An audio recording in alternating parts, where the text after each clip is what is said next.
Let's see if it works. My name is Aaron K. Irvin, and I chose the title of Israel's Reproach because we have to point out their faults for even them to know what they're doing wrong. Otherwise, if you don't let them know, you're just as guilty as they are. I'm going into the book of Ezekiel because mysteriously it just opens up all the time for me. And it's a little about myself and a recent teacher that's been hounding me and telling me, don't you come in this place with your face on it, with your facial hair. Don't come in this place wearing the clothes you got. Wear a suit and a tie. You need to look professional when you step in Yahweh's house.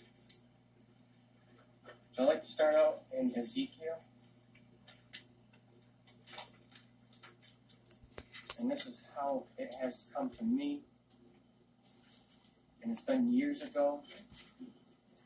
And I was trying to wake up in this situation. And I ran like a Peter.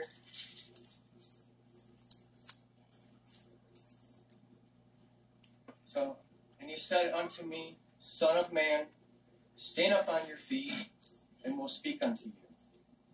And when he spoke unto me, the Spirit entered me, and he sat upon my feet, and I heard him and spoke unto me. And he said, Son of man, I send you to the children of Israel, to a rebellious house, a nation, and they rebelled against me, and their fathers, have transgressed me, and unto this very day.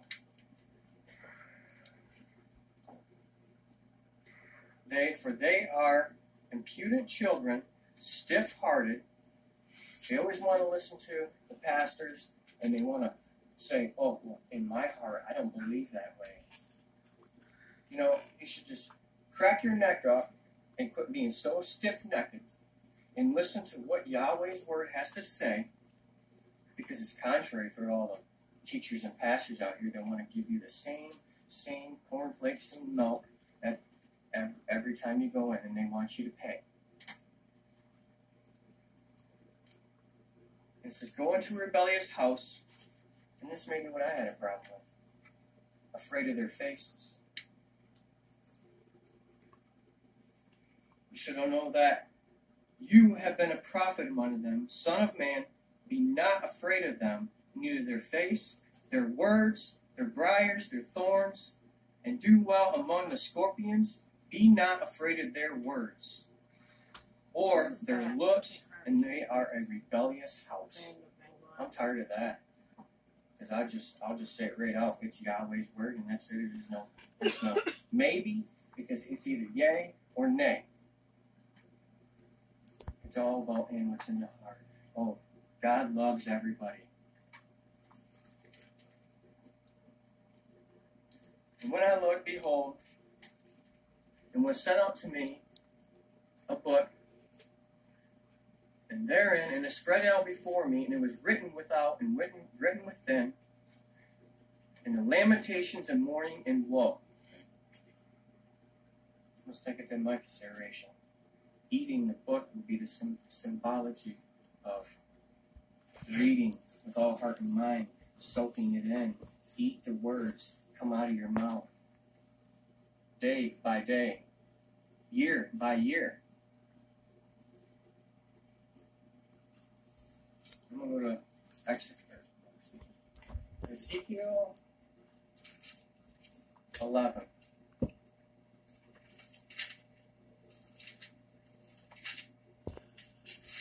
And moreover, the Spirit lifted me up and brought me into the east gate, and of Yahweh's house, which looked eastward.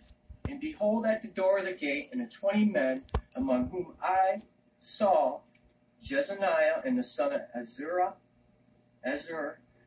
and Pelatiah and the son of Benaniah, princes of people, said unto me, Son of man, these are the men that devise mischief and get wicked in the cities.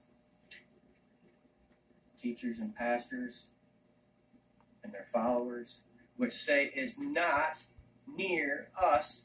They build houses. This city is called, and we be the flesh.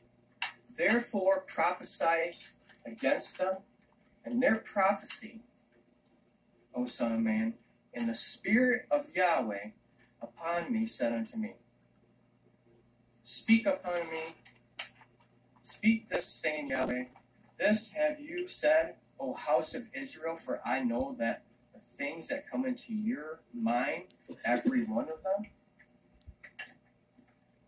you have multiplied your slain in the city, and you have filled the streets thereof with slain. You know, these teachers, they go out and they want to teach everyone's going to be slit, they're going to be saved. All you got to do is just believe in God and just love everybody. And let everybody in the houses, all multitudes, all different races. When you look up in the Shrunk Concordance, everyone wants to use John 3:16. Extraordinary, you want to use John 3:16. Because for Yahweh so loved his people, if you look in the Strong's Concordance, that he gave his only begotten Word, flesh, that all his people will be saved, that believe on him so. Not the world.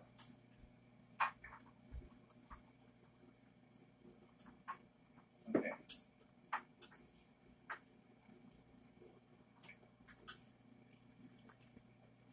I'm going to go to Ezekiel 13.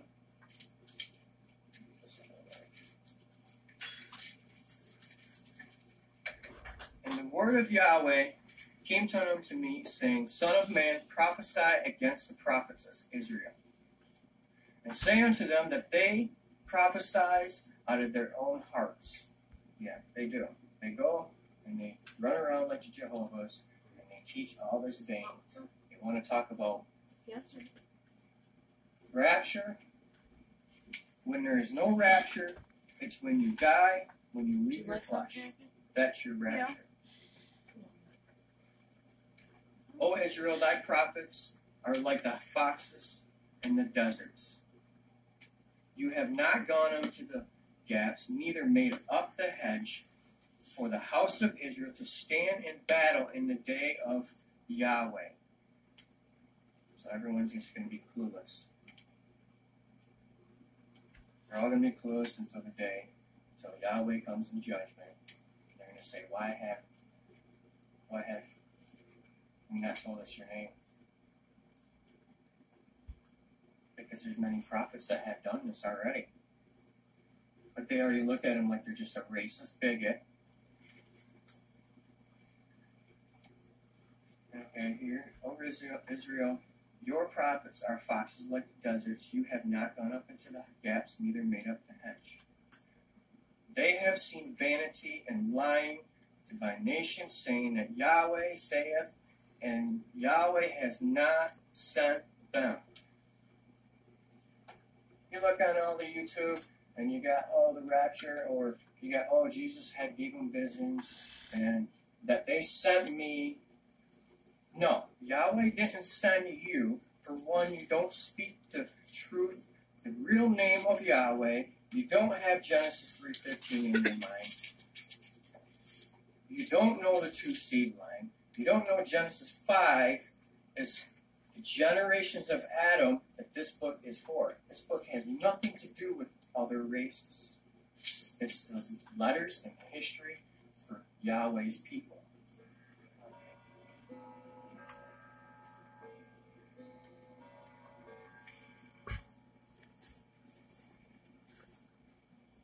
And lies they shall be in this assembly of my people, neither shall they be written in the writing of the house of Israel, or the book of life. Neither shall they be entered in the land of Israel. And you shall know that I am Yahweh, Father the God. Because they have seduced my people, saying, peace, peace, when there is no peace. It's the same. They teach the same things all the time. Peace, peace. And they say unto them, David, with untempered and mortar that it shall fall, there shall be overflowing a shower, and a great hailstones, and fall, and a stormy wind shall rend it. So Yahweh doesn't play games.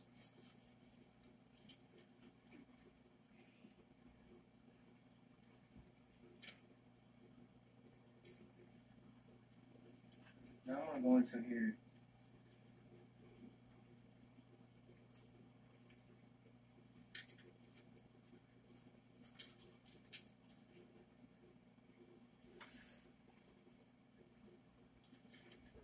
Chapter 8. I'm going to go to chapter 8. And I want to read for these people that we want to consider, they have these feasts. They talk about Easter, and they talk about Christmas. Well, you know that is an abomination. And he said unto me, Son of man, lift up your eyes, and now way toward the north. So I lifted up toward the north, and my eyes way toward the north, and behold, a north wind at the gate, the altar, the image, the jealousy, and the entry. He said, Furthermore unto me, Son of man, see what they do, even the great abominations that the house of Israel committeth here, that I should go far off from my sanctuary, but turn them yet again, that you shall see no greater abominations. And he brought me to the door of the court, and when I looked, behold, there was a hole in the wall. And he said unto me, Son of man, dig, see. And when I dig into the wall and the door, he said unto me, Go in, and behold, there was wicked abominations that they did there. So I went in, and I saw, behold, every creeping thing, every beast, every race, and all the idols of Israel portrayed upon the wall about, and there stood before them 70 men and the ancients of the house of Israel. And in the midst of them stood Jezaniah, the son of Shaphan, which with every man his censer in his hand, and a thick cloud and incense went up. Sounds like the Catholics, incense, they just like to swing that little ball around to try to cleanse people. Then unto me, Son of man, has you seen what the ancients of the house of Israel has done? They do it in the dark, and every man in his chambers, and of his imaginary, for they say that Yahweh seeth not. He said also unto me, Turn them yet again, and you shall see greater abominations that they do. And he brought me to the door of the gate of Yahweh's house, and toward the north, and behold, there sat a woman of a weeping Tammuz. We know the Tammuz. Maybe they don't. Maybe they do. I mean, there's one sitting in New York. Old Miss. Everybody worships the Tammuz. Well, ain't that the city of Babylon? Tammuz at Christmas? Easter? Everybody worshiping Easter? The bunny? The egg? The fertility goddess? I mean, come on, Israel. You want to know why that you have problems today? Because you keep following the footsteps of evil. But Yahweh's people, they don't. They get blessings. They get tested. They don't get the blessings of the curse of the evil ones. Yahweh tests his people to make sure that he knows he loves them. It's interesting that the Tammuz, they don't even know about that, and they still feed their children. That's the great abomination too.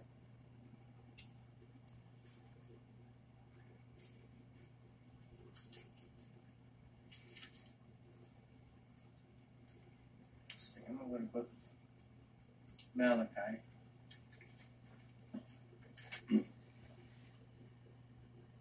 And the burden of the word of Yahweh to Israel by Malachi have I loved you, saith Yahweh, whereof I loved was not Esau Jacob's brother?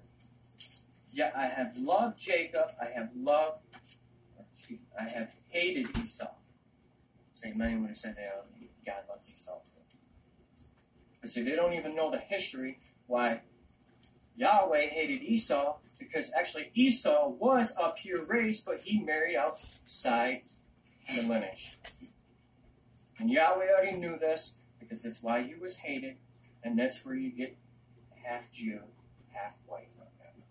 So they can't even really tell. They want to be like us. But they can't be like us. Only Yahweh's people understand his words, and they obey him. Just like in John 8:44, they don't understand nothing because their father's the devil.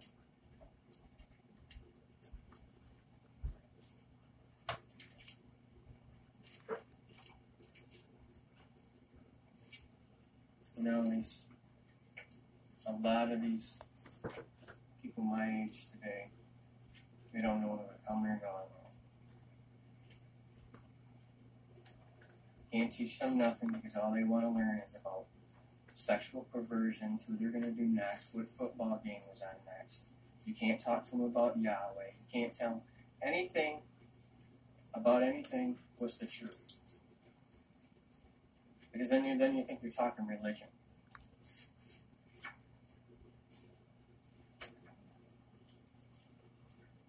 I'm going to go to Luke chapter 20, verse 46. As then the Father, and Luke is a witness, to beware of the false prophets, which desire to walk in long robes, love greetings, and at the highest seats in the synagogues, and the chief rooms of feasts, which devour widows' houses for a show, make long prayers. To show off and make long prayers. Who are these? The ones that wear long robes? Obviously, that would be the Catholics. You know, they want to give you a chip, a little mint chip. I think that you're good to go. You know, go ahead and make a cry and come back, and then we'll do the same thing, and we'll bless you for the same crime you did. No, I don't think that's acceptable by Yahweh. You've done a crime. You ask Yahweh forgiveness, and you don't do it again.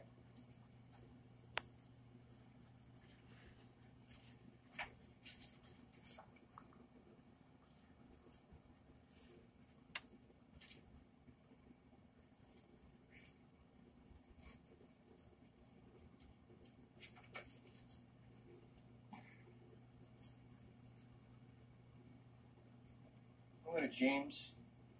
Book of James, chapter 4. Because these are the signs of the times. That you hear wars. Which come wars and fightings among you.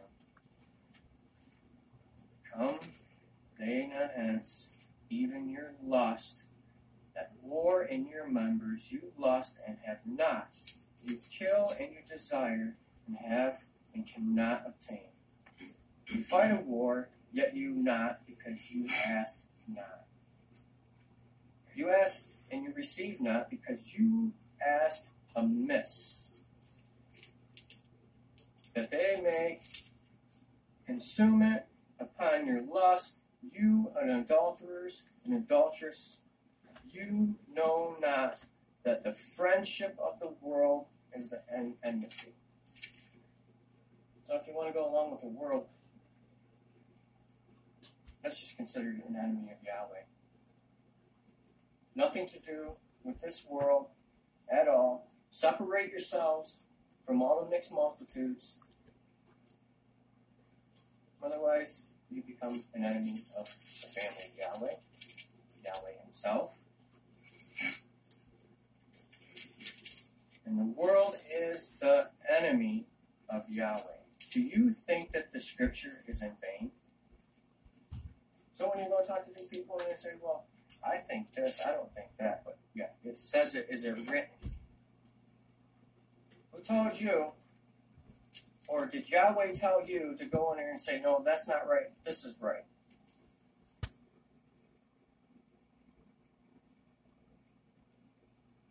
Younger generation, they can't even get Genesis 1.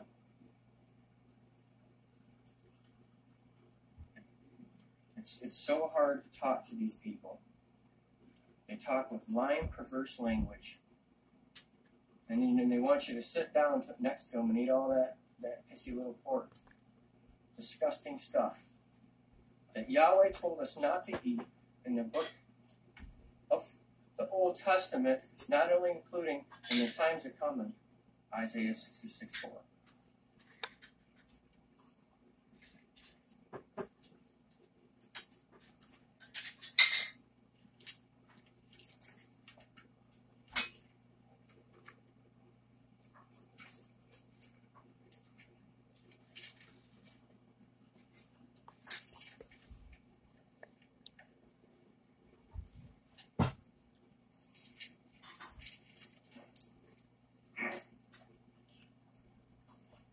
Chapter 2 of Malachi. And now, O you priest, this commandment is for you. If you will not hear, and if you will not lay to heart, to give glory unto my name, saith Yahweh of the host, I will even send a curse upon you. I will send curse upon your blessings. I have cursed them already, because you did not lay it to heart. Behold, I will corrupt your seed. I will spread dung upon your faces, even the dung of your solemn feast, and one shall take you away with it. And you shall know that I have sent this commandment unto you, that my covenant will be with Levi, saith Yahweh the host. They say the law's been put away too in these new churches today. All you gotta do is just love. It's over the love deal. I mean, my father comes back with wrath and justice.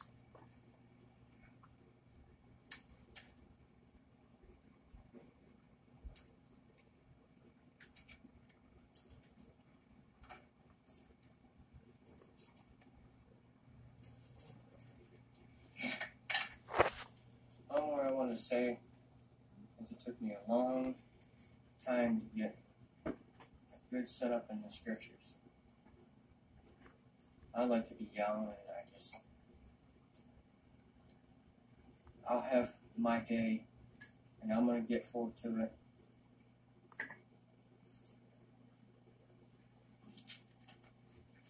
I'm just praying to Yahweh that I can get to this younger generation, because they need to know this. A lot of generation now is fading away. It's going back home. Who's going to stand up? Who's going to stand by Yahweh during the times of today when the elders are going back to home? I will. If you would. Stand by Yahweh. But one with Yahweh is the only majority too.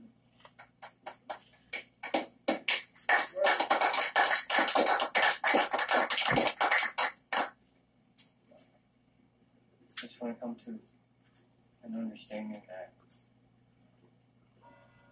I'm kind of started right now because I'm a little overwhelmed because of things that happen. I went to go take care of one family for Yahweh and couldn't hurry up to come back for another one. But I want to tell you a situation that happened. I knew that he was in the hospital, and on March 25th, right around about 3 or 4 o'clock, I did see a hawk standing on top of another hawk, and it was dead. So, kind of grieved. An hour later, my stepfather calls. I don't know any kind of symbolism of that is, but I don't want to explain anything of that. I just knew that it wasn't good. So now I have to step up in my life to take control of all the things around me and be absolutely not around the people that talk perverse things and bad things that lead you to the evil ways. It means I got to get focused. And I really wanted to put this kind of a lecture to reproach. And reproach would be the same thing as pointing out their faults. What they're doing wrong. They're worshiping the false God. Because if you take that 6-point star, and if you read it correctly in the book of Revelation, that the 666 is the number of a man. Well, if you take the 6 stars, 6 lines, all that, and then you put a man in there, it equals correct for what it is. Because you got the arms and legs, and the bottom point is his genitals, and the upper 2, just like Madonna, for the points. So it's a male and female. The 6. So if the kingdom was like a triangle, a diamond, here's Lucifer that wants to be like God, so he pushes it up, and that's where you get that star. Wants to be like wants to be like the Father Yahweh. So I'm finding out things and deeper, and I do know my Father Yahweh, and I've been studying quite a bit, but it's been very hard. Why you gotta work and all those things. So I don't lost train of thought, but that's okay. But I did want to speak about Ezekiel, because it makes a perfect point for me how it's been embedded in me, and it always comes up into me, that you need to stand up on your feet and start prophesying against the false leaders and the teachers, especially the cult. So more of that is all I had to say there.